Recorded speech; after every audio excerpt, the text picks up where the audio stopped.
Hello. First of all, I want to thank Bob and John for putting together this amazing event with so many people. I've spoken at a bunch of these before, but never one with so many brilliant and diverse people. So I'm really excited to be here, and I look forward to meeting a lot of people and learning from a lot of the speakers here. One of the main focuses of this weekend is consciousness. I'm sure most of us have used the term waking up when describing our journey from ignorance, into more information. I've always liked that term because it perfectly describes what's actually happening inside of our minds. It's easily comparable to the physical act of waking. Some people wake up easily, some need an alarm, and some need a bucket of ice-cold water dumped on their head before they can open their eyes. And that's just the easy part. What comes next is what makes all the difference and is the most difficult thing for most of us to do. In my own case, I was awake to a degree since I was a little girl. I marched on DC at the age of 4 with my father. I watched him get arrested for standing up for his own rights and the rights of others numerous times. And then when I was old enough, I did my own research. I was encouraged to question everything, including my heroes. Throughout high school, I quietly read 1984 and Fahrenheit 451 and Animal Farm, smoked a lot of weed, and drank a lot of alcohol. Then college hit, and YouTube was born, and reading books all night turned into watching YouTube videos all night. When I wasn't clubbing, drinking, or eating mushrooms, which wasn't very often. I could never talk about these things when I was high, though. It was too intense for me. I wanted to learn because I was really fascinated, but I just wasn't ready for any of it to be real. That's what the alcohol was for. Most of my 20s was a drunken mess of ignoring anything that was real. I would go to the occasional protest and get into the occasional political debate with a family member, but mostly I kept my studies to myself, especially my obsession with tyrannical regimes throughout history, which doesn't really go over well at a party, and Illuminati symbolism. I used to watch a lot of Mark Dice, and that's one of my biggest secrets that I never used to tell anyone. Anyway, I didn't really talk about it all that much, even though I did have a group of friends in my 20s and still do to this day, who are all very like-minded in that area and very supportive. It took me a long time to realize why I kept everything to myself, why I stayed up all night watching videos and reading Creature from Jekyll Island, but never discussing it with coworkers, friends, or family other than my dad. It was because I knew if I considered it real, then I had to do something about it. And I was way too selfish then to do anything about it. That's why I always say it's easy to wake up. Everyone wakes at some point. I was awake, but I just kept hitting snooze. Information is our mind's alarm clock. And especially now, in an age where information is literally in front of our eyes at all times, every single person's alarm clock in this country has already gone off. Only a few of us have decided to actually get out of bed and face the day. It's so easy to keep hitting snooze. I know when my alarm clock actually goes off in the morning, the last thing in the world I want to do is get out from under my comfy blankets and put my feet on the cold floor. When people say ignorance is bliss, they're absolutely right. Ignorance is the warm, comfy bed with big, fluffy pillows and warm, heavy blankets. It feels awesome to stay under there, but it's not really living. It takes strength and courage to throw the blankets aside, get up, and do something. Even if every person simply knew they were being oppressed but did nothing about it, nothing would ever change. Of course, trying to do something can be really frustrating and even dangerous. When every time we attempt to live freely or help others live freely, the hammer of the state tries to come crushing down on us. That makes it really easy to be angry and scared and negative. We are fighting against something very dangerous and evil. But when we're caught up in the struggle, it's important not to lose sight of the goal.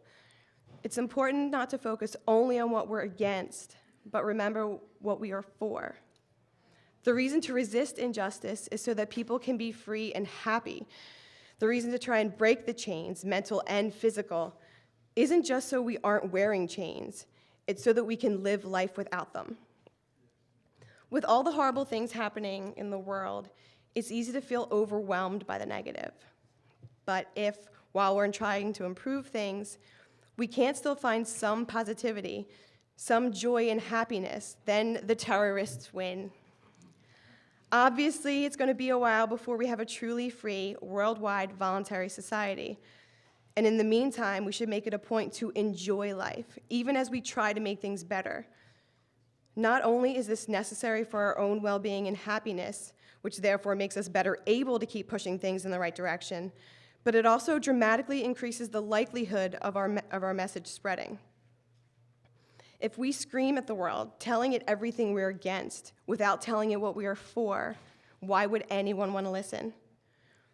Most people are already awake enough to know that we live in a world with plenty of injustice and suffering.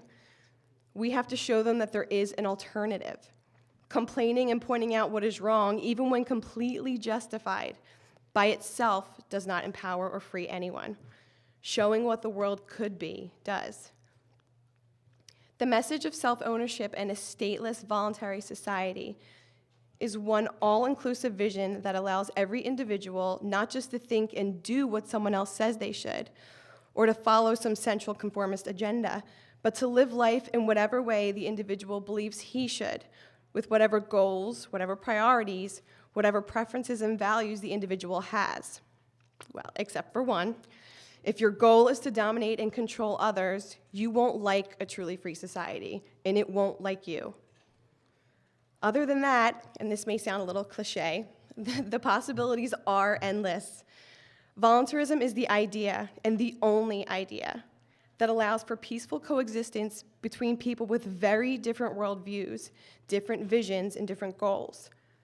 Our message to the world doesn't have to be, come be exactly like us, think exactly like us, and act exactly like us.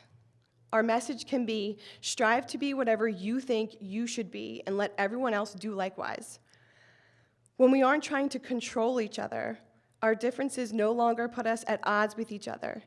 Instead, our differences make our lives complement each other. I don't know about you, but I don't want a world of people just like me, and I don't think you want that either. I want a world of people who are unique individuals, each in charge of his own life, figuring out his own purpose and working towards his own goals. If, while we're battling injustice and lies, we want an empowering, freeing message, I believe it should be this: your life and your future belong to you. There's another reason not to sound like we're saying everything is horrible, because everything isn't. Humanity has made huge progress in a lot of ways. For centuries, all sorts of injustice, slavery, war, domestic violence were just accepted as inevitable. Tyranny hardly even bothered to disguise itself as something else. The king's guards could be openly brutal, and most people just thought, oh well, that's how things are. It's a good sign that today's tyrants have to work so hard to try to disguise their agendas as being about compassion and good intentions. They have to lie, because most people will no longer just passively accept overt oppression. And that's progress, in my opinion. And there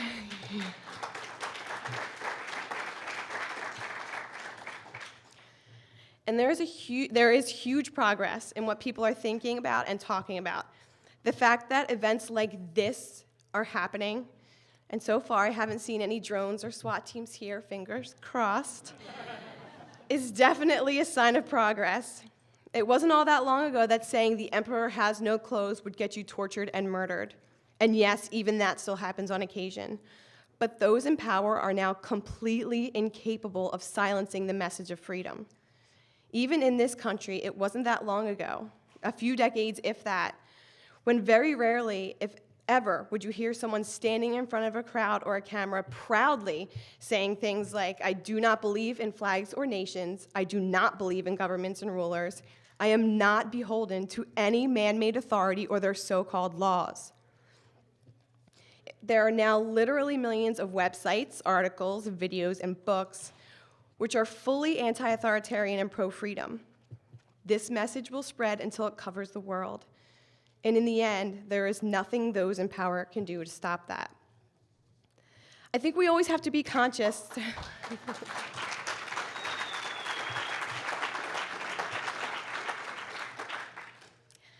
I think we always have to be conscious of what the world is hearing from us, of what our message sounds like to them. If we sound like complaining fearmongers, we won't accomplish much. Instead, the message I think is worth spreading is more like this. We don't want to convert you to be just like us. We want to free you. We don't want you to give us control of your thoughts and actions. We want you to control your own thoughts and actions. We don't want you to follow us. We want you to lead yourselves. We want you to understand that you own yourself, and we want you to start acting like it. I also think it's important that those of us who believe in freedom routinely check up on our own motivations and agendas. And I found myself to be guilty of this in the past. Are we arguing just for the fun of it? Do we debate in order to feel superior? Or do we do what we do with the goal of freeing other people and giving them back control of their own lives?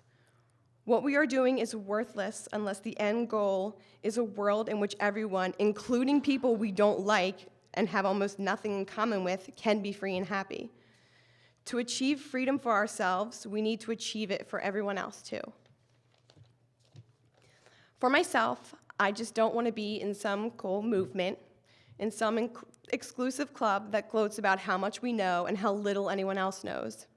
Everything I've learned so far and everything else I still have to learn, I want the whole world to know. I want to see the awakening of humanity. Knowledge is power, and since we all start out ignorant, the only way to have a society where everyone can run his own life is to have everyone finding the truth and making it his own. I don't want to learn new things just so I can know stuff that other people don't. I want to learn things from others and teach things to others, so we all end up free. I have a poster on my wall that says, "Beaten paths are for beaten men." I want to seek out my own path to happiness, and I want others to be able to seek out theirs. Freedom is what allows that to happen. To end this, I just want to say something about letting go of fear and letting go of the illusion of control. Those who want to rule us need us to be scared of each other and need us to want to control each other. If we're constantly terrified of what other people might think or what they might do, then we will be tempted to look to some power to control everyone else. That is why governments always use fear-mongering and divide and conquer tactics. The answer to this is to let go of the illusion that you can control others. You can't force others to think what you want them to think or do what you want them to do or be what you want them to be. If you are an awake, aware, and conscious individual, the best you can do is invite several billion other people to be awake, aware, and conscious individuals. This doesn't mean that you have to like everybody or trust everybody. I don't. It does mean that you need to let them own themselves. And if they can see that you will do that, they will be far more open to what you have to say. If you want people in droves to get behind something, whether a cause, a movement, or an idea, it has to be a part of them. It has to be what they want and what they believe in. You can put a piece of truth in front of someone, but they have to make it their own, and they have to see the importance of it before they care and before they will do anything about it. In other words, you can't force someone to wake up. You can only invite them to wake up. But they have to be the one to decide to get out of bed, and you need to let them be the one to decide. I don't believe what I believe or do what I do because someone forced me to, and I'm guessing the same is true of everyone else here, with the possible exception of any government agents in the audience. I do what I do because I believe in it, because it is what I choose to be, and I have to allow everyone else to choose what they want to be.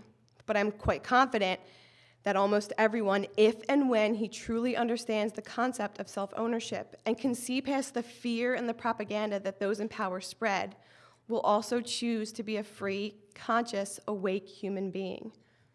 Billions of individuals choosing that is what's going to eventually empower and liberate the entire human race. Josie Wells.